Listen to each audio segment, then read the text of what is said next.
The sound of muffled sobbing drew me toward our bedroom, like a moth to flame. Not the theatrical kind my sister-in-law Maddie specialized in, but the raw, guttural kind that makes your stomach clench. I found Eric sitting on our bed, shoulders heaving, clutching a piece of paper like it held the secrets of the universe. I'm Anna, and until that moment, I thought I had my life figured out. Neat little boxes, everything in its place.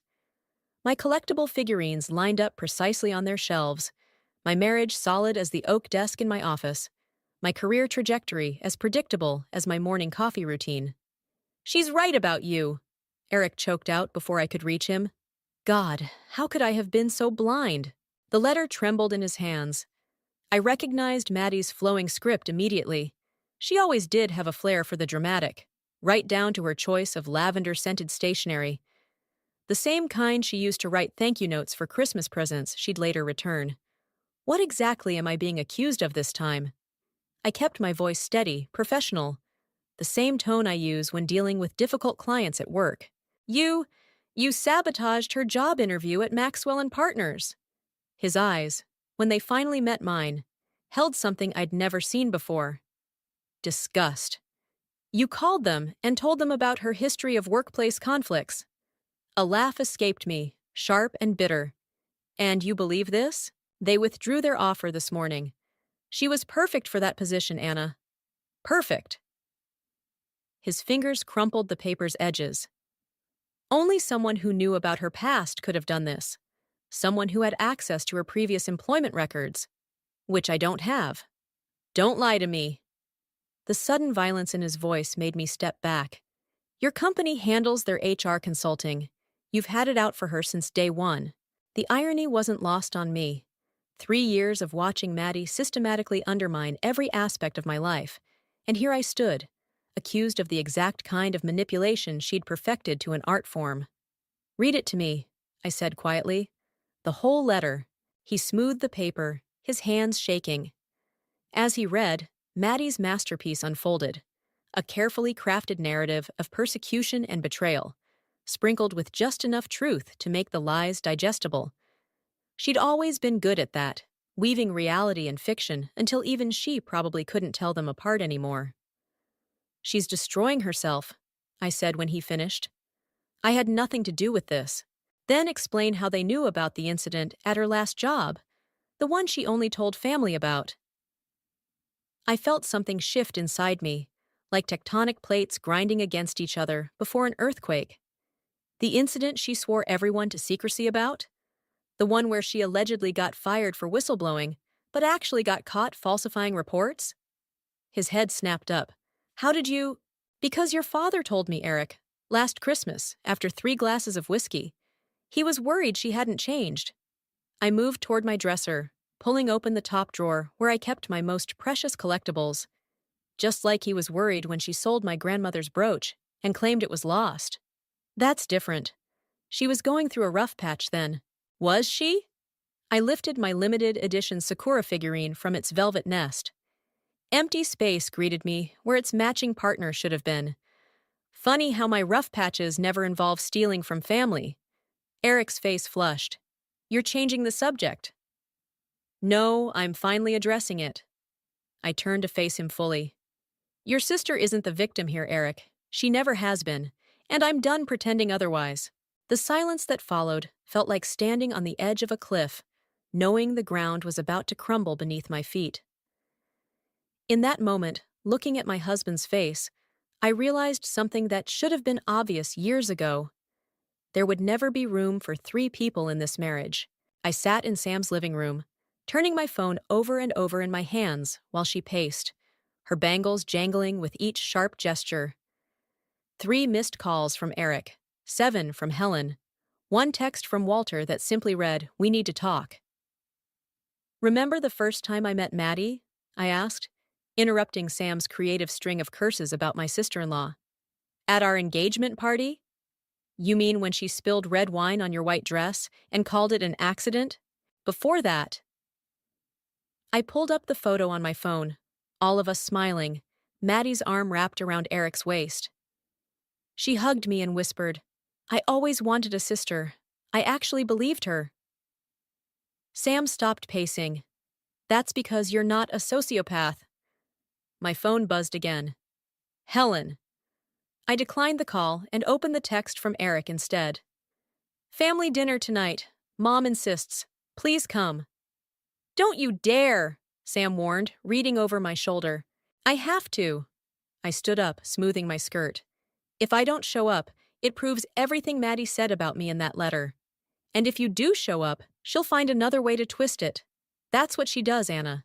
She's been doing it for 5 years. 5 years. I remembered them all.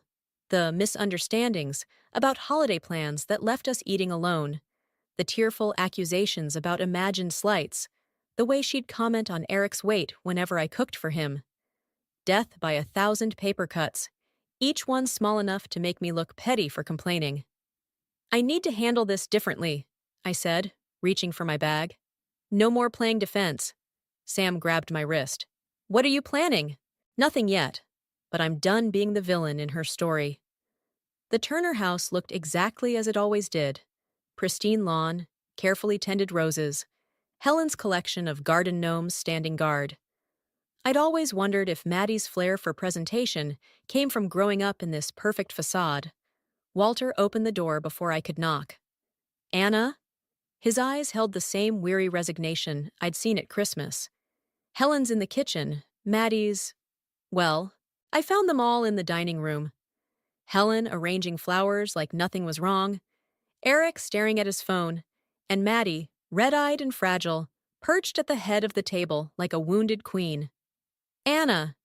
Helen's smile was too bright. We were just talking about how I destroyed Maddie's career? The words came out sharper than intended.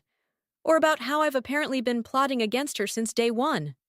That's not fair, Eric started, but Maddie cut him off with a sob. I just don't understand why you hate me so much, she whispered. I've tried so hard to be your friend. I laughed. I couldn't help it. Friend?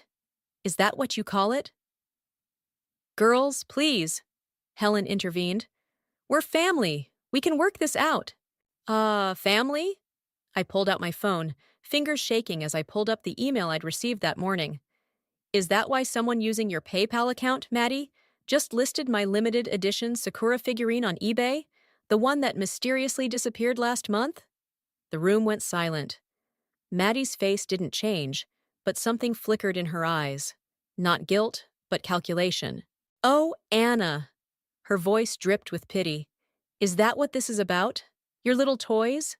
She turned to Eric. I told you she wasn't ready for real responsibilities. She's still playing with dolls while I'm trying to build a career. They're collectibles, I corrected automatically, then caught myself. And you're changing the subject. Explain the PayPal listing. I have no idea what you're talking about. She reached for Eric's hand. But this obsession with blaming me for everything has to stop. It's not healthy. I watched Eric squeeze her hand back, and something inside me hardened. I thought of all the times I'd swallowed my anger, all the times I'd let her rewrite reality, because confronting her meant confronting the fact that my husband would always choose her version of the truth. You're right, I said quietly, standing up. This isn't healthy at all. I left them sitting there, walked out past Walter's troubled gaze and Helen's wilting flowers. In my car, I pulled up Sam's number and typed, "You were right. Time to play offense." The notification pinged while I was cataloging my collection, documenting each piece with photographs and purchase receipts. A new listing on eBay caught my eye. Another Sakura figurine, this one from the winter collection.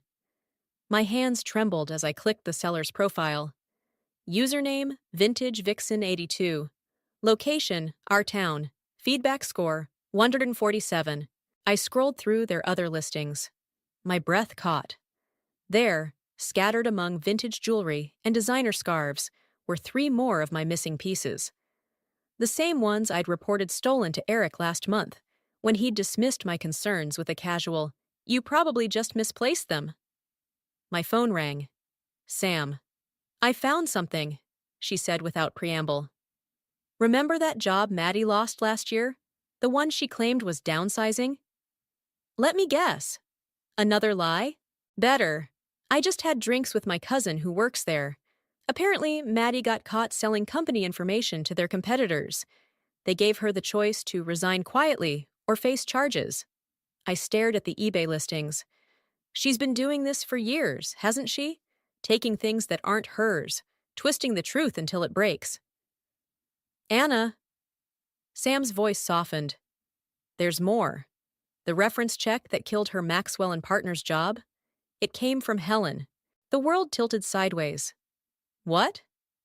Helen called them, said she couldn't stand by and watch another company get destroyed. A pause.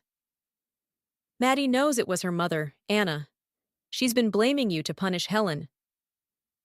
I ended the call and sat in the growing darkness of my home office, surrounded by empty spaces where my collection used to be.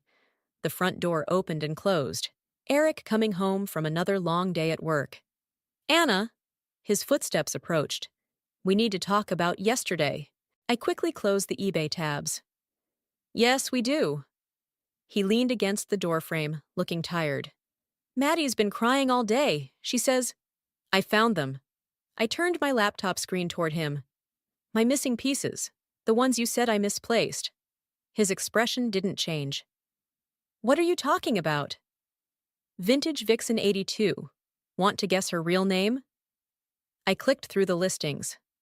That's my limited edition Christmas angel from last year. And my Victorian lady with the parasol, and— Stop it! His voice cracked. Just stop! This obsession with your toys. They're not toys. The words exploded out of me. They're pieces of my life, Eric. Things I saved for, researched, celebrated finding. And your sister is selling them like they're worthless trinkets. You don't know it's her. I pulled up the PayPal information. Same account she used to send you money last month. Want to explain that? He went very still. How do you know about that transfer? Because I check our bank statements. $5,000, Eric. Why? She needed help with rent. He wouldn't meet my eyes. It was temporary. Like the $3,000 before that? And the $2,000 before that? I stood up slowly. How long have you been financing her lies? She's family. So am I. My voice shattered the quiet. Or at least I thought I was. His phone buzzed. Maddie's ringtone. Of course. He glanced at it, then back at me. Go ahead, I said quietly. Answer it. She probably has another crisis that needs your attention. Anna, please. No. I turned back to my laptop. I'm done playing this game. Either you see what's happening or you don't.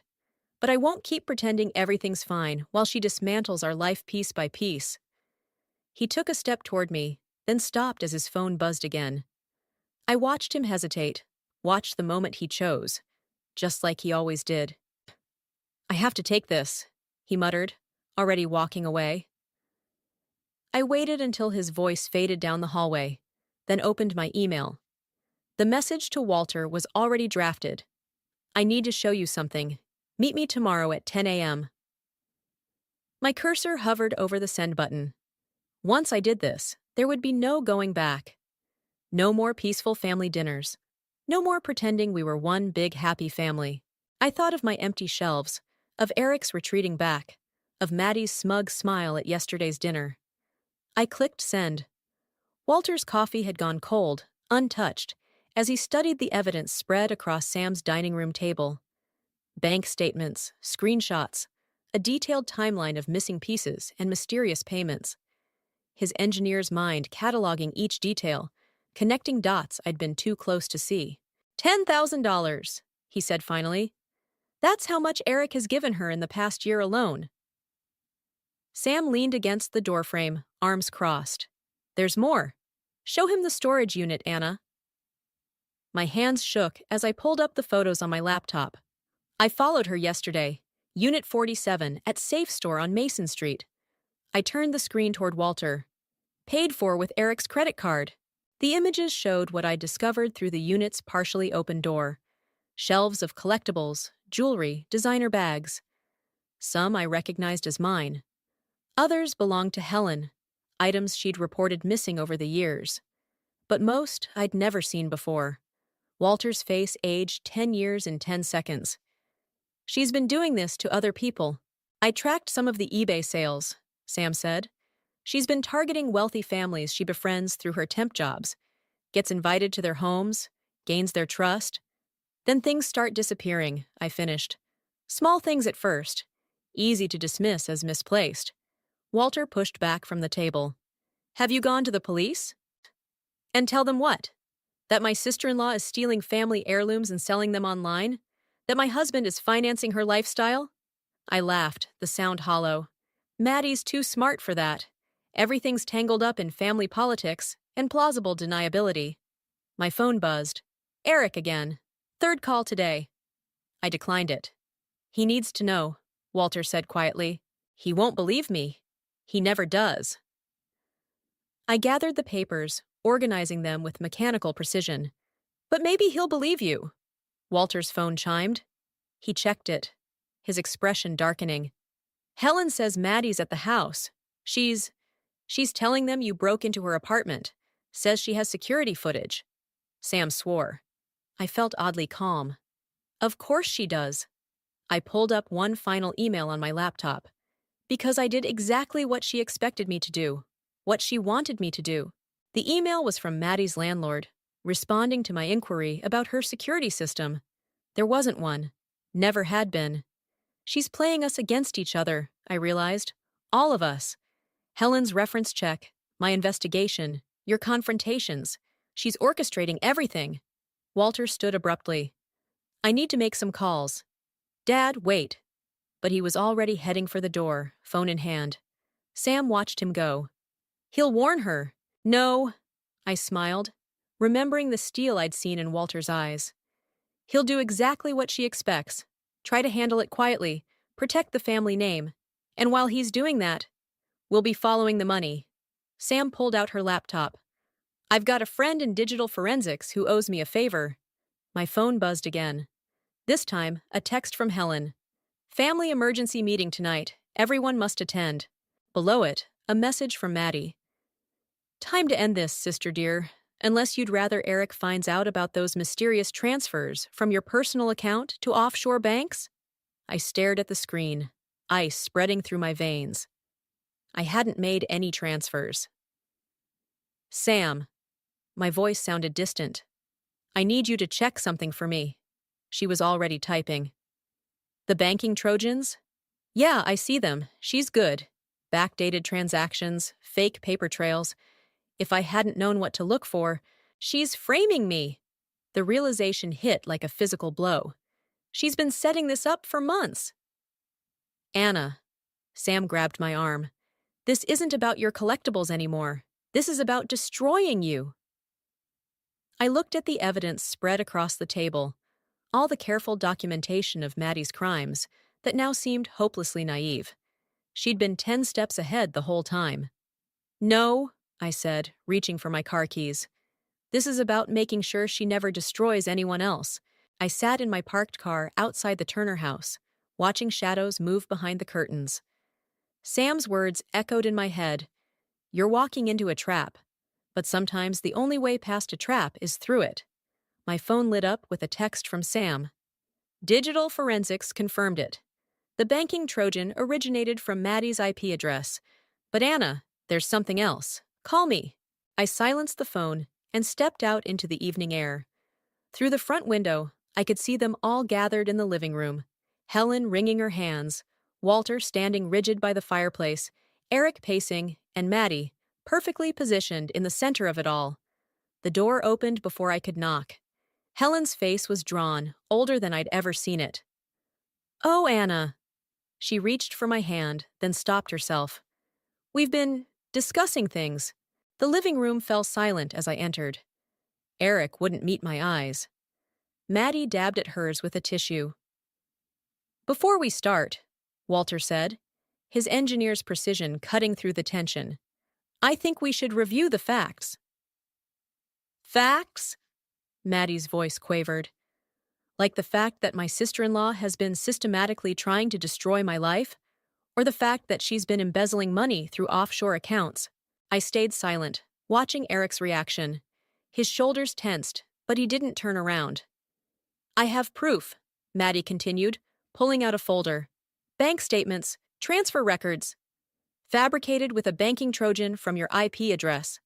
The words fell like stones into the silence. Maddie didn't miss a beat.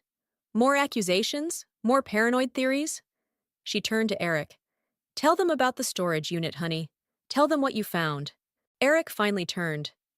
There were photos, Anna. Surveillance photos of Maddie. Her apartment. Her workplace. You've been stalking her. I was gathering evidence of her thefts. I pulled out my phone, pulled up the photos of the storage unit. Everything she's stolen is in there. Your mother's jewelry, my collectibles. The storage unit you broke into? Maddie interjected. The one you photographed illegally? The one paid for with Eric's credit card. Because Eric helped me rent it. Maddie's voice rose. To protect my things from you.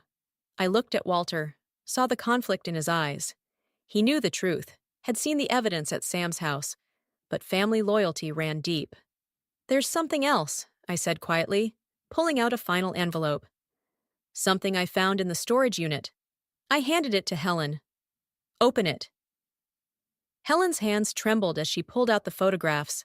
Her breath caught. That's my mother's emerald necklace. She looked up at Maddie. The one you said was stolen during the break-in last year. The break-in that never happened, I added. Check the date stamp on the photo. Maddie launched herself off the couch. This is ridiculous.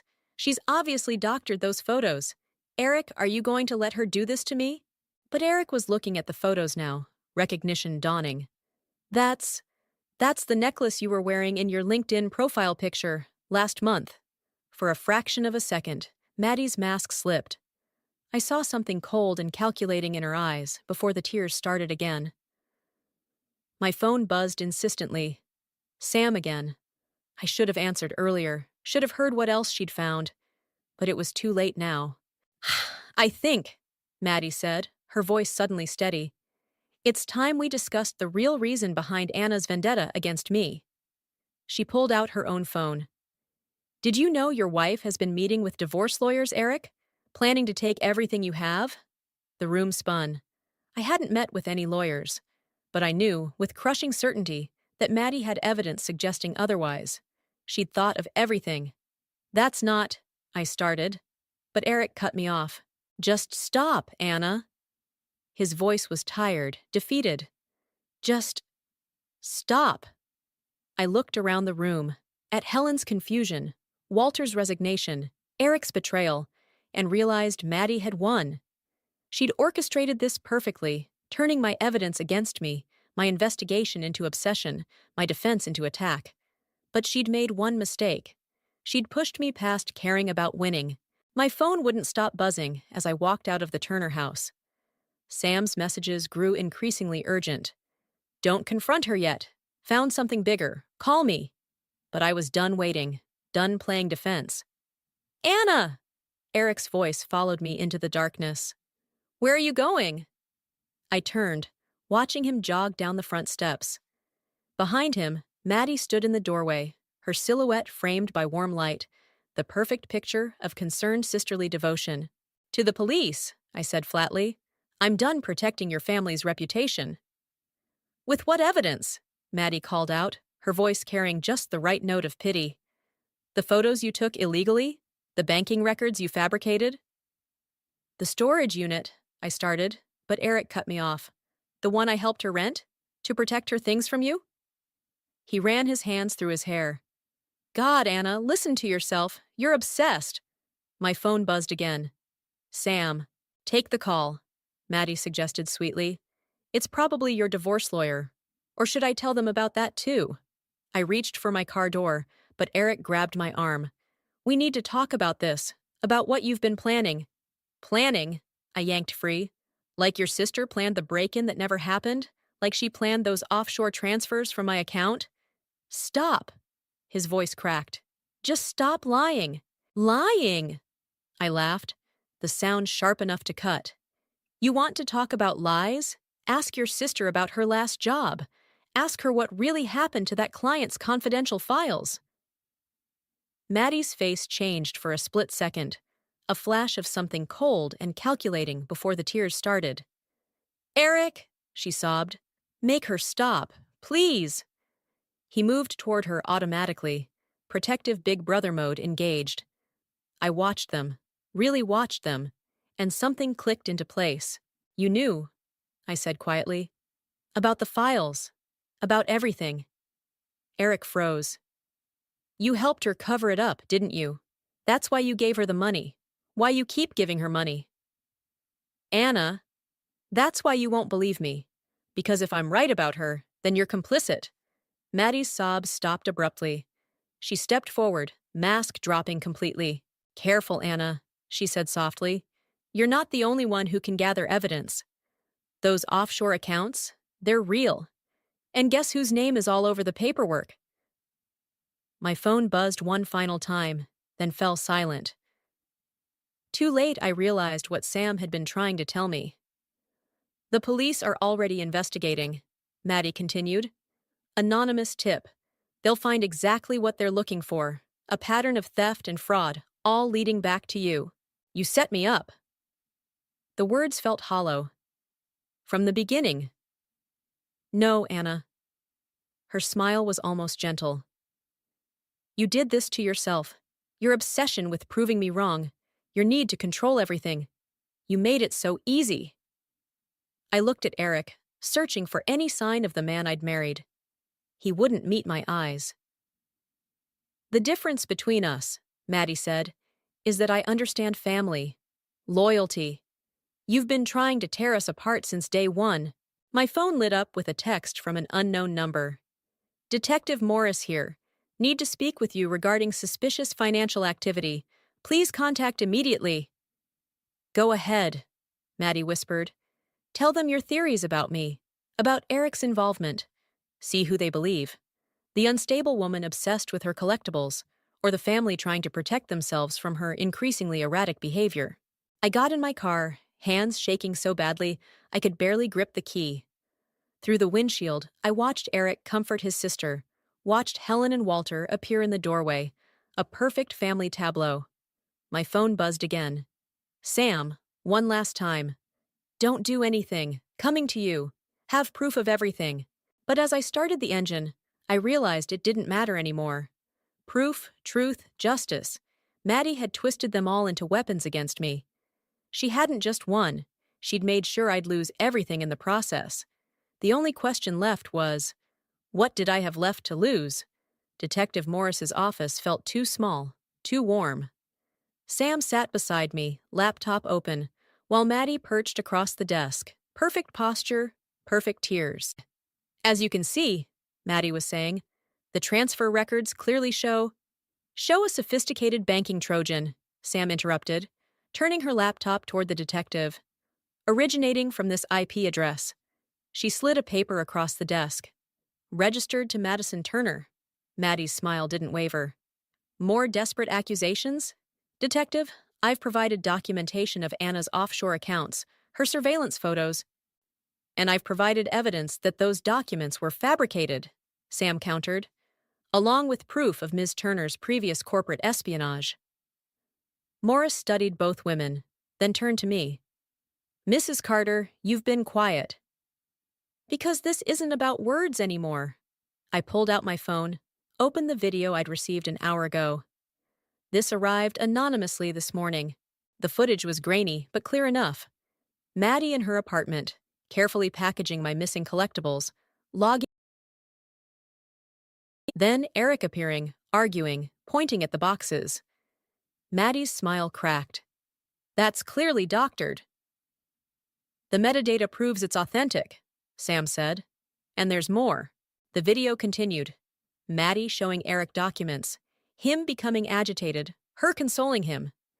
The audio was muffled but distinct. If anyone finds out about the client files, you'll lose everything. We have to protect each other. Turn it off, Maddie whispered.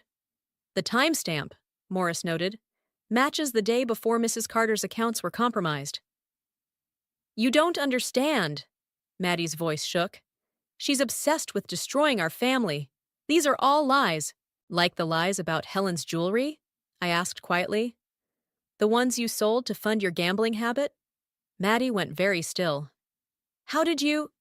Walter finally checked the casino records. All those times you borrowed money for rent. He tracked every payment. Dad would never. He's outside right now, Sam said, with the receipts from your pawned items. And Eric's waiting too. Maddie's mask shattered. She lunged across the desk, reaching for my phone. But Morris was faster. Ms. Turner, sit down. You can't prove anything. Her voice rose hysterically. Eric will back me up. He has to. If I go down... He goes down too? I finished. That's why he helped you, isn't it? Because you had proof he knew about the stolen client files. He's my brother, she spat. He chose me. He'll always choose me. The door opened. Eric stood there, looking older than I'd ever seen him. No, Maddie, he said quietly. Not anymore.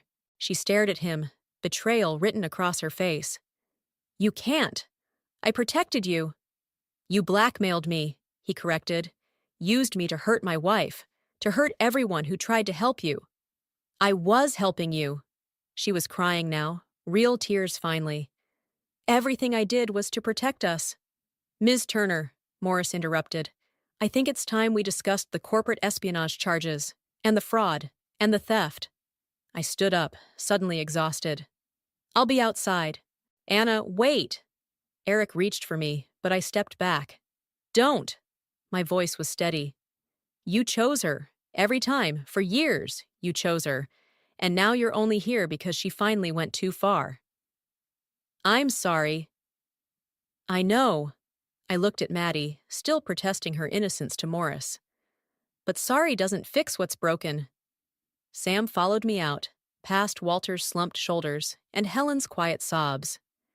In the parking lot, she touched my arm. You did it. You won. But watching through the window as my marriage crumbled alongside Maddie's lies, I wasn't sure victory was the right word.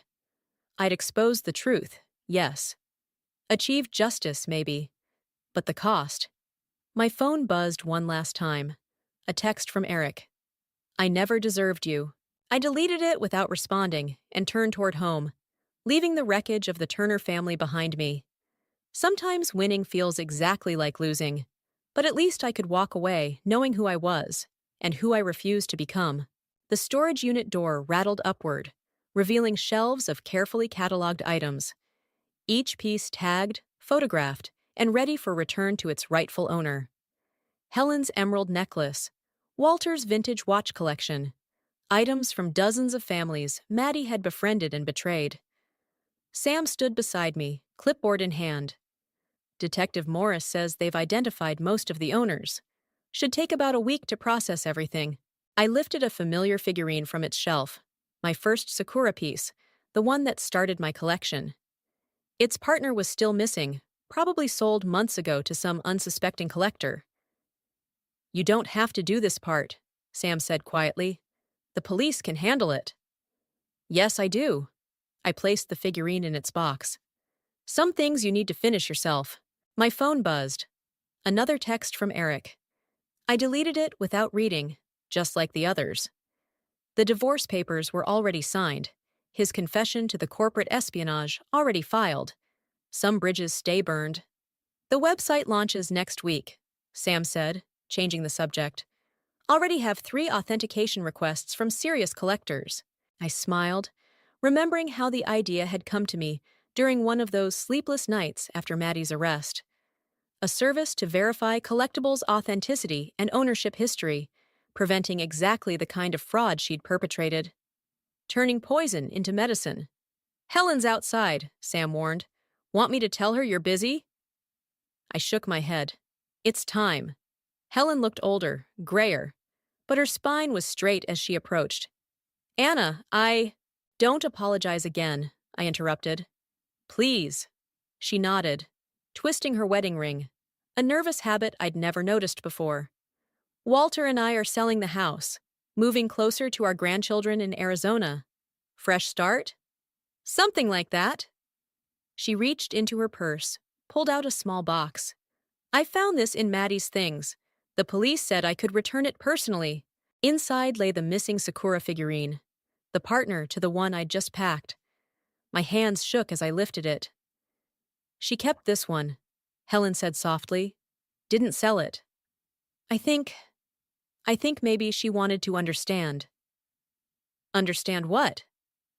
Why someone would care so much about something that wasn't power or control? Helen's eyes were wet. She never could. I studied the figurine. Two dancers frozen mid-spin, eternally reaching for each other without quite touching. Sometimes the things we collect are the stories we wish we could tell. Anna? Helen's voice cracked. Thank you for stopping her, for making us see. I carefully placed both dancers in their box, together again, but different now, changed by their separation, their journey. I didn't do it for you, I said honestly, or for Eric, or even for justice, really. Then why? I thought about Maddie's perfect mask, about Eric's willing blindness, about the weight of pretending everything was fine when nothing was. Because sometimes the only way to save yourself is to stop playing someone else's game. Sam appeared at my elbow. Last box is packed. Ready? I nodded, picking up the Sakura dancers. Helen stepped forward, hesitated, then turned away. Another bridge not quite burned, but transformed into something different. Something honest. Outside, the summer air hummed with possibility. Sam's car was loaded with website designs and business plans. My apartment waited across town, empty of Eric's things, but full of space for new collections, new stories. You know what's funny? I said as we drove away. Maddie thought she was teaching me about revenge, but what she really taught me was about value. How so? Some things are worth collecting. I touched the box in my lap. And some things are worth letting go. Sam smiled. Speaking of collecting, there's an auction next week. Rare porcelain pieces. Sounds perfect. I watched the storage unit disappear in the rearview mirror, taking the last pieces of my old life with it. But this time, I think I'll collect for joy. The dancers shifted in their box as we turned toward home, their eternal spin finally complete. Not quite touching, but no longer reaching either. Sometimes that's enough.